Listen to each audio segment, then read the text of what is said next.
adaptación. Y también vamos a estar atentos respecto a todo lo que está ocurriendo con este Día Internacional contra el Cambio Climático.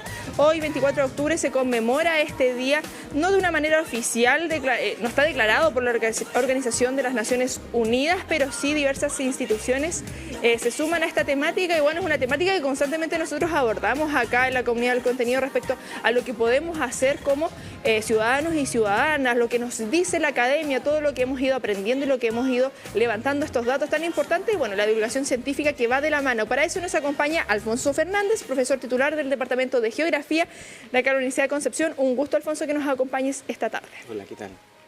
El cambio climático y sus efectos, Alfonso, lo que significa claramente, sabemos que la ciudadanía cada vez tiene mayor conocimiento, hay un mayor interés respecto a estas temáticas, pero respecto también a todo el trabajo y bueno, y tus líneas de investigación, lo que podemos ir comentando y abordando en esta área. Bueno, nosotros particularmente en temas de cambio climático, con mi grupo nos dedicamos a trabajar ambientes de montaña, cambios en la hidrología, y también cambios en glaciares. Hacemos un poco de glaciología, medimos un poco lo que está pasando en los ambientes más altos del país para analizar qué está pasando y cómo el cambio climático impacta, digamos, a estos ambientes. Y si podemos hacer un tipo de línea de tiempo acá en los últimos años, cómo ha ido avanzando esto y qué podemos ir viendo en estos efectos del cambio climático, por ejemplo, los glaciares, que sabemos que nos afectan directamente a la población, a la biodiversidad en general. Sí, claro, bueno. Los glaciares son un barómetro bastante particular y muy interesante con respecto al cambio climático, porque el hielo, digamos, es simplemente agua sólida, ¿no? Entonces responde muy fácilmente a un cambio de la temperatura. Simplemente necesita que aumenten las temperaturas sobre cero, particularmente en zonas andinas como las nuestras, para que este hielo se convierta en agua y se evacúe de los glaciares. Entonces, a medida que se ha ido descubriendo el incremento en las temperaturas a nivel global y también su distribución regional, los glaciares han empezado a perder masa, lo que vimos particularmente hasta el final del siglo XX, que los glaciares de montaña, que son los que nos cubren o los que están justo a nuestras espaldas en casi todo Chile, fueron los que más contribuyeron al aumento del nivel del mar desde el punto de vista de la criósfera, y son un barómetro, como decía antes, que representan esta evidencia de que existen cambios de la temperatura significativos que superan la variabilidad natural, al menos en tiempos históricos para nosotros, para toda la humanidad. Precisamente en eso, porque muchas veces, y uno ve comentarios a veces a través de redes sociales, las personas como, ya, pero no es porque va pasando el tiempo y esto es como propio de la naturaleza y que tiene que pasar de una u otra manera, pero también sabemos que la evidencia científica dice que tiene mucha responsabilidad el ser humano. Sí, claro, bueno, ahí yo creo que diste un muy buen punto, porque nosotros a mí me toca hacer clases de clima, digamos, dentro de la carrera de geografía, que es la cual yo me adscribo en mi facultad, y siempre tratamos de hacer la diferencia entre cambio climático y calentamiento global. El cambio climático siempre ocurre, el cambio climático es algo constante desde más o menos que existe la atmósfera como la conocemos, que es hace aproximadamente 400 millones de años.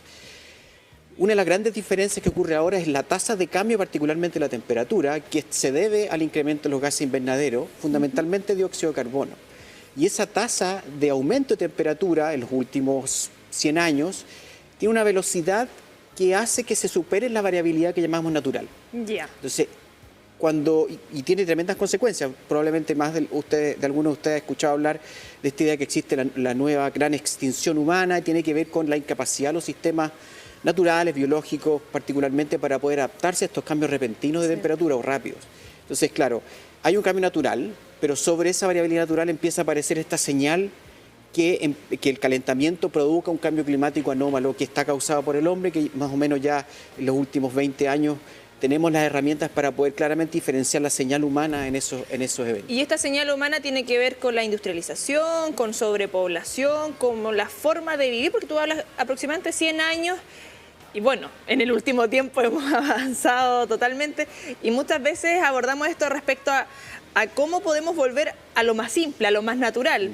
Llevando un ejemplo dentro de lo cotidiano y lo que tenemos a nuestro alcance, las mismas mascarillas. Cómo hemos ido contaminando más de lo que se esperaba, de los pronósticos que quizás los mismos científicos y científicas tenían presupuestado. Sí, claro, lo que pasa es que ese es un tremendo contrapunto. Nuestra civilización actual está de alguna forma... de hecho, en la literatura se le llama lock-in, como en un candado, digamos, como en un gato encerrado, ¿no? Porque mucha de nuestra actividad económica depende de los combustibles fósiles. Y salir de ese círculo sí. es bien complicado. Hay alternativas. De hecho, una de las cosas que se tratan de hacer con las COP 25, sí. 27, etcétera, que ustedes probablemente han escuchado, es tratar de salir un poco de ese círculo de las energías fósiles. Por ejemplo, a través de, no sé, el incremento de uso de autos eléctricos, etcétera, pero eso también... Es costo y... Claro, y además todavía en el caso nuestro, tener vehículos eléctricos implica todavía usar energía eléctrica que viene de combustible fósil. Entonces sí. requiere un cambio de la matriz energética completa. Y algunos, claro, para generar también los vehículos eléctricos, lo que se contamina para generar eso... Claro, pero ahí el tema es que esa es una contaminación puntual, porque tú produces el efecto produce el efecto de la construcción. Eso no soy experto en autos eléctricos, pero tú produces el efecto de construir y ya usaste ese combustible fósil.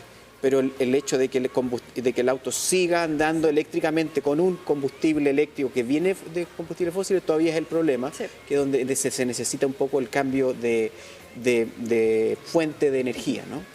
Pero en general el problema del cambio climático desde el punto de vista del calentamiento global fundamentalmente tiene que ver con el aumento de los combustibles fósiles, y eso es uno de los grandes desafíos para las siguientes décadas. Importante esta temática dentro de este contexto de este Día Internacional. Y respecto a estos cambios que tú señalas que ocurren y lo que podemos ver, por ejemplo, porque sabemos que muchas veces nos cuesta asumir toda esta problemática cuando no nos afecta directamente. Entonces, claro, podemos ver la imagen del osito polar sufriendo. Típica, claro. Y uno dice, sí, pero eso está pasando en otra parte del mundo. ¿Cómo nos afecta? Y respecto también a lo que han estudiado en nuestro territorio y lo que significa a largo plazo. Bueno, tienes toda la razón, digamos, es muy difícil mirarlo porque yo diría que los impactos del cambio climático, particularmente en zonas como las nuestras, a veces parecen como estos cánceres silenciosos. Uno se da cuenta día a día cómo van ocurriendo, a menos que tal vez pase un huracán o una tromba marina, que son bastante comunes acá, que uno podría ya atribuir a algo. Pero es el gran problema del cambio climático, no es algo que uno observe día a día. Sin embargo, la academia en general ha descubierto varios índices, podría nombrarte muchos, pero por ejemplo la mega sequía que hemos tenido en los últimos 10 años, aproximadamente, con excepción un poco de que ha sido un año bastante más benigno, se sabe que aproximadamente un 30% de la falta de precipitación se debe a la acción antrópica, en base a metodologías estadísticas que podemos utilizar. También nosotros mismos, que nos toca monitorear varios de los glaciares aquí en nuestra zona, a las espaldas nuestras, vemos cómo estos cuerpos de hielo, por ejemplo, de los nevados de Chillán, la Sierra Velluda, etcétera, han estado retrocediendo bastante fuertemente desde el año 70, pero particularmente desde el año 2000. Y es cuando empezamos a ver una señal que es un poco más permanente, digamos, y vemos que empiezan a retroceder hacia mayores altitudes, y una de las desventajas que nosotros tenemos, al menos en la región, probablemente desde el Maule hasta el sur, antes de Patagonia Norte, es que nuestras montañas son muy bajas. Entonces el alza de temperatura nos afecta mucho más fuertemente que otras zonas del país. Importante, mira, eso es un dato bien relevante. Esto, siempre hablamos de cómo afecta la biodiversidad. Esto también como en general, a la flora, a la fauna de esos sectores, porque claro, quizás quienes viven cerca tienen mayor cercanía y pueden haber visto, sobre todo típico, y acá en otras oportunidades académicos vienen y dicen, bueno, estos trabajos, esta investigación es en terreno, y que llegan y las personas que vienen a ese sector, oye, hace 30 años atrás era distinto a lo que es ahora. Pero dentro de la investigación también, ¿cómo se ha visto ese cambio? Porque me imagino que también genera un cambio también en la flora y fauna. Sí, claro. Bueno, hay dos aspectos. Uno, por ejemplo, desde lo que yo hago, digamos que son las montañas, el agua de la montaña, tanto en su calidad como en su cantidad, es súper importante para poder establecer ecosistemas y mantenerlos. En el caso nuestro tenemos dos grandes componentes de agua de montaña, el hielo y la nieve. La nieve es probablemente más importante de esta zona, por lo que te dije recién, por las bajas altitudes, la nieve estacional. Pero las montañas en general, si uno hace una estandarización por el área que cubren, son probablemente una de las zonas en general con más biodiversidad del mundo. Más o menos equivalente a lo que es el Amazonas por sí solo. Las montañas en sí constituyen como un gran ecosistema. La diferencia que tienen las montañas es que si ustedes se las imaginan, simplemente parecen como un triángulo, ¿no? Sí. Entonces, a medida que yo asciendo, tengo menos área sobre mí. Entonces, lo que empiezo a ver en el cambio climático es que estos pisos ecosistémicos empiezan a ascender.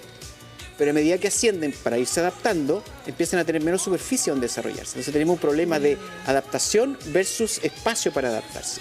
Y eso es algo que se está observando, que está un poco, los lugares abandonados por el hielo empiezan a ser colonizados por distintos tipos de seres vivos, particularmente se inicia con líquenes, musgo, etcétera, pero después empieza a ascender otro tipo de biota, digamos.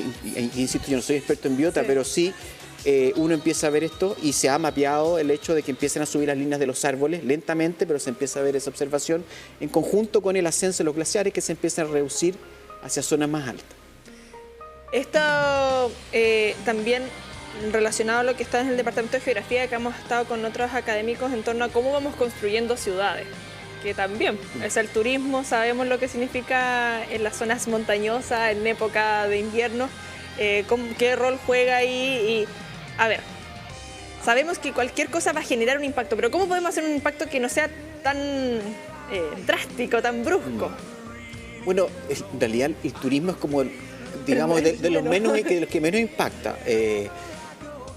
No quiere decir que no haya impacto, sí. De los que menos impacta, y en ese sentido nosotros en nuestras, yo siempre bien local en cuanto hablo de nuestras cordilleras, digamos, Ñuble, sí, Biobío, somos bastante buenos cuidando nuestra montaña.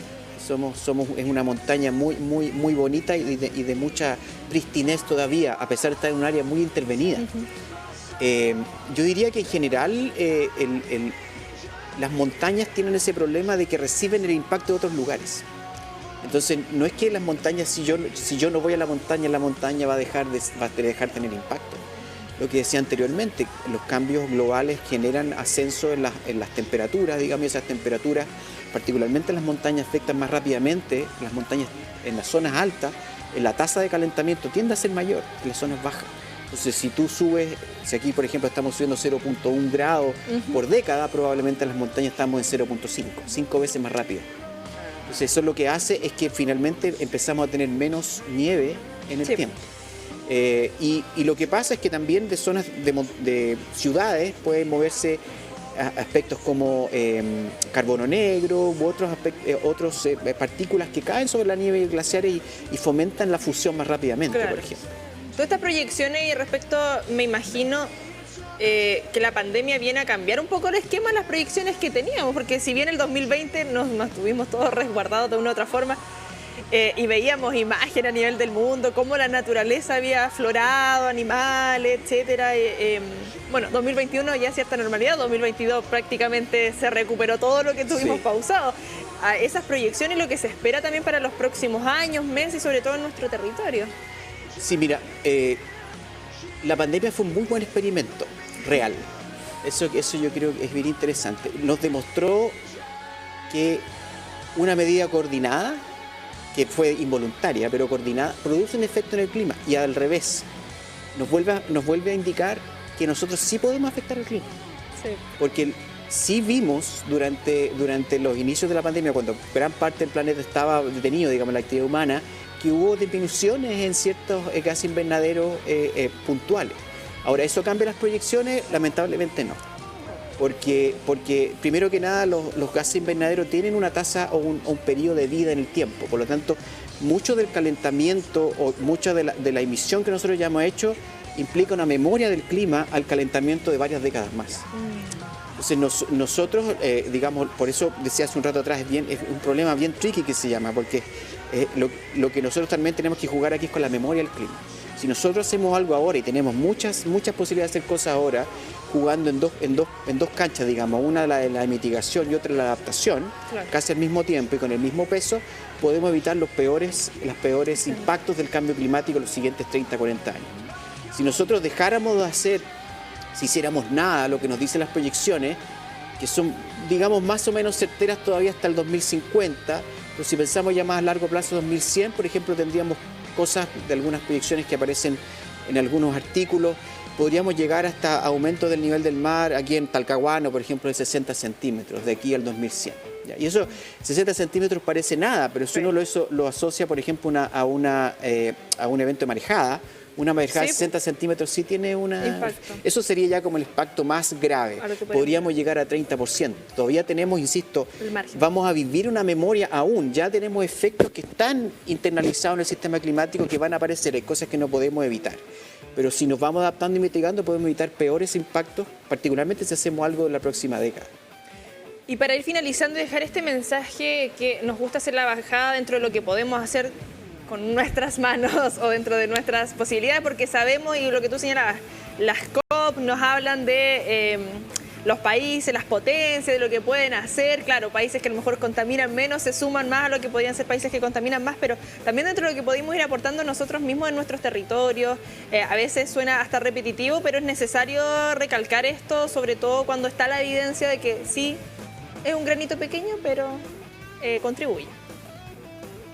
Sí, bueno, siempre hay una discusión si la acción individual es tan importante como la acción colectiva o gubernamental. Yo diría que son las dos súper importantes, pero la individual nos sirve si no logramos hacer cambios gubernamentales o, digamos, cambios estructurales. Genera presión también. Exactamente. Entonces, de alguna manera, todo lo que se habla ahora de movimientos climáticos, lo que buscan es un poco implantar la idea, que hay algo que también creo que es importante destacar, que necesitamos urgentemente una alfabetización climática, geocientífica, donde, digamos, dejemos de ver el planeta como digamos, subsistemas aislados. Sí. Siempre hay algo que está relacionado a algo más. Entonces el clima particularmente tiene esa característica, tiene una capacidad de resumir todas las interacciones entre nosotros, la naturaleza, y que estamos viendo actualmente. Entonces es muy bueno hacer acciones individuales, particularmente pensar mucho en por ejemplo, por quién voto, quién es capaz de mostrarme un camino más amigable con el medio ambiente, y también exigir que luego de que esas medidas se implanten. El cambio de época, digamos, que necesitamos para poder hacer que esto no sea tan grave, requiere una movilización de las personas que sean capaces de votar por gente y también de tener líderes que muevan estas ideas hacia el futuro. Para pasarle ahí la cuenta. Exacto. Sí, es importante. Acá, tras cámara, tenemos un compañero que hace ahí su aporte con el lavado, el detergente, y reutiliza. Y nuestro Fernando de Clavería que está atrás de cámara. Sí, de una u otra manera todo. Sí, o sea, insisto, lo individual es muy importante y lo individual te lleva a lo colectivo, y ahí donde las personas hacemos la presión, digamos, desde la academia, desde lo individual, digamos, en mostrar que se puede. Y todavía tenemos tiempo, eso es súper importante. El mensaje optimista que tenemos todavía es que tenemos todavía tiempo para adaptarnos y mitigar la gran cantidad de los impactos más complicados del cambio climático. Vamos a estar hablando más adelante de todas estas temáticas. Agradecerte, Alfonso Fernández, por habernos acompañado en esta oportunidad y aclarar un poquito respecto a todo esto en este Día Internacional de Cambio Climático. Perfecto. Que estés muy bien.